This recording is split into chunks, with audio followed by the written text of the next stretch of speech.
मेरी जटाओं से पृथ्वी पर बहती अवश्य है, किंतु अंत में समुद्र में आके मिलना ही उसकी नियति है। उसी प्रकार संतान को भी अपने माता पिता से दूर जाके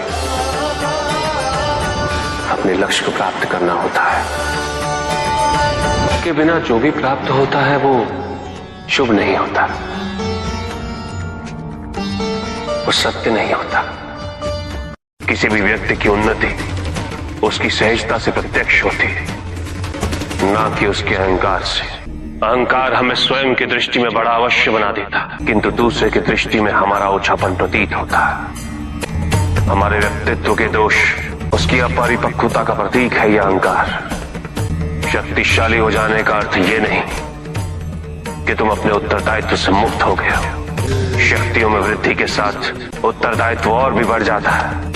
यदि हम अपनी अपेक्षाओं पर नियंत्रण पालें, किसी और के सुख से अपने सुख की तुलना ना करें, तो हम किसी भी परिस्थिति में सुखी रह सकते हैं।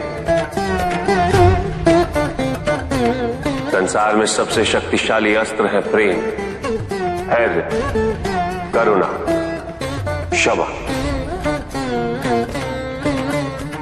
किंतु ये आज का ही सत्य नहीं, ये सत्य शाश्वत है। सुख आंतरिक होता है, संतोष आंतरिक होता है। उन्हें बाहरी तत्वों से रेखांकित और परिभाषित नहीं किया जा सकता, आकार से नहीं पाया जा सकता। आकार के आधार पर केवल अहंकार ही उत्पन्न होता है, क्योंकि आकार से तुलना करने का संदर्भ प्राप्त हो जाता है। यदि तुम्हारा आकार छोटा है तो तुमसे भी छोटा कोई ना कोई अवश्य होगा, और यदि उसी प्रकार तुम विशाल हो तो तुमसे भी विशाल इस संसार में कोई ना कोई अवश्य होगा। इसीलिए शरीर या आकार की तुलना करना कभी भी शाश्वत सुख का आधार नहीं बन सकता। उसे भक्ति का मोह होने लगा है, परंतु उसकी भक्ति तो निस्वार्थ है।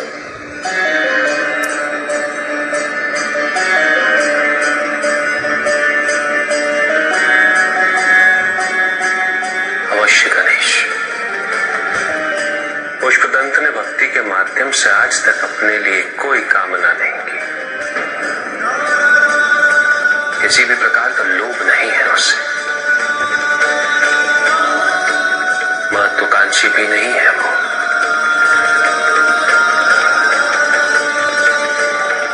उसके प्रत्येक कृत्य का उद्देश्य है सच्ची भक्ति। किंतु भक्ति में मोह होने से चिंता किस बात की? भक्ति का मोह भक्त का शत्रु होता है गणेश।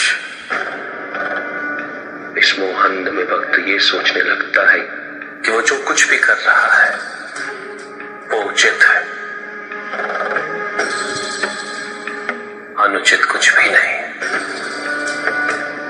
मोह वो तर्क विरोधी वृत्ति है गणेश, जो किसी सुचिता और पवित्रता का ध्यान नहीं रखती। वो उद्देश्य को भूल जाती है, और इस प्रकार वो प्रायः दोष का स्वरूप ले लेती है।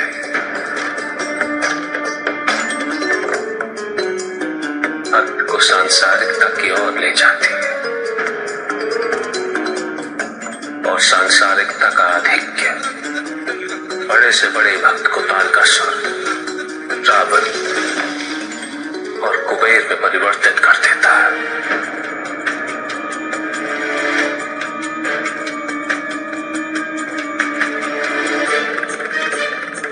मैं पुष्पदंत के समक्ष विकल्प अवश्य प्रस्तुत करूंगा, और वो किसका चयन करता है इसकी उसे पूर्ण स्वतंत्रता है, और यही निर्धारित करेगा उसकी नियति। भक्ति का मोह व्यक्ति से उसका विवेक छीन लेता है गणेश, उसकी संवेदना को भी छीन लेता है, और ऐसे में भक्त केवल विधियों में उलझ जाता है। निष्ठा छूटने लगती है और व्यक्ति आधिक्य को ही भक्ति समझने लगता है। भक्त स्वयं को आराध्य का अभिभावक समझने लगता है। उसे स्वयं ये भ्रम होने लगता है कि पूजा का अधिकार केवल उसे ही है। और यही पुष्पदंत ने भी किया है। ये भक्ति नहीं है पुष्पदंत, ये भक्ति का मोह है। और जहां मोह होता है वहां भक्ति वास नहीं कर सकती, क्योंकि भक्ति का मार्ग तो मुक्ति का मार्ग है और मोह का मार्ग बंधन। आप मेरी भक्ति को नहीं समझ पाएंगे। भक्ति की महिमा अधिकार में नहीं, समर्पण में होती है। जब तुमने स्वयं राजा के समक्ष पुष्प अर्पित किया था, उसमें तो केवल तुम्हारा समर्पण भाव था।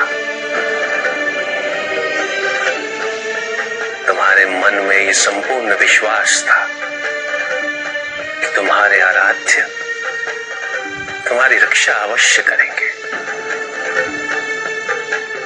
और उन्होंने रक्षा अवश्य की, क्योंकि एक भक्त के सम्मान का प्रश्न था, उसकी भक्ति का प्रश्न था। किंतु आज पुष्प अर्पित करते समय तुम्हारा भाव समर्पण का नहीं, नियंत्रण का है। तुम तो स्वयं महादेव से अपना सामीप्य सीधा सिद्ध करना चाहते हो। भक्त और भगवान के संबंध को बाहरी प्रमाण से परिभाषित करना चाहते हो। विचार करो पुष्पदंत, क्या स्वयं महादेव को यह स्वीकार हो सकता है? और ये शिवलिंग स्वयं अपने साथ यहां आने से तुमने महादेव के अनेक भक्तों को दुखी किया है। यदि स्वयं महादेव का एक भक्त अन्य भक्तों के दुख का कारण बने, तो क्या महादेव स्वयं उससे प्रसन्न हो सकते हैं?